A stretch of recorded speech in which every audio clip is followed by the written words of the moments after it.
கிராமத்தில் பண்ணையார் ஒருவர் வாழ்ந்து வந்தார். அவர் தன் வீட்டில் ஒரு நாயையும் பொதி சுமக்க ஒரு கழுதையை வளர்த்து வந்தார். கழுதையை வேலைக்காரன் ஒருவன் கவனித்து வந்தான். அவன் பண்ணையாரிடம் வேலைக்காரனாக பணியாற்றி வந்தான். பண்ணையாருக்கு அவர் வளர்க்கும் நாய் மேல் அதிக அன்பு இருந்தது. ஏனென்றால் அது 2 முறை திருடர்களை பிடித்து அவரிடம் ஒப்படைத்துள்ளது.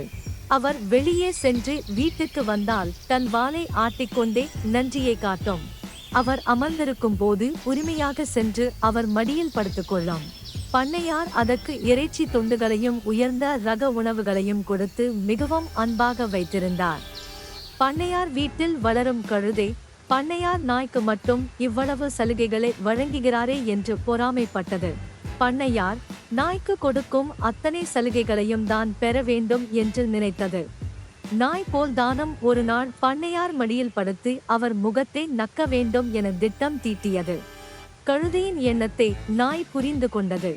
அது கழுதையை பார்த்து, நண்பா, எனக்கு கிடைக்கும் சலுகைகளை கண்டு நீ பொறாமைப்படாதே. நான் செய்வதைப் போன்றே நீ செய்தால் பண்ணையார் பொறுத்து கொள்ள மாட்டார். உன்னை நன்றாக அடித்து வீட்டை விட்டு துரத்தி விடுவார் என்று அறிவுரை கூறியது. கழுதை நாய் சொல்வதை காதில் வாங்கிக் கொள்ளவே இல்லை. அது நாயை பார்த்து, நண்பா, நடப்பதை நீயே பார். பண்ணையார் என் செயலால் எப்படி மகிழ்ச்சி அடையப் போகிறார் என்பதை பார் என்று கூறியது. அதற்கு பிறகு நாய் எதுவும் பேசவில்லை.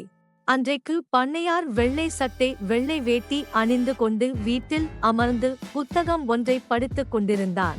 உடனே கழுதை விரைவாக ஓடி சென்று அவருடைய மடியில் அமர்ந்து கொண்டது.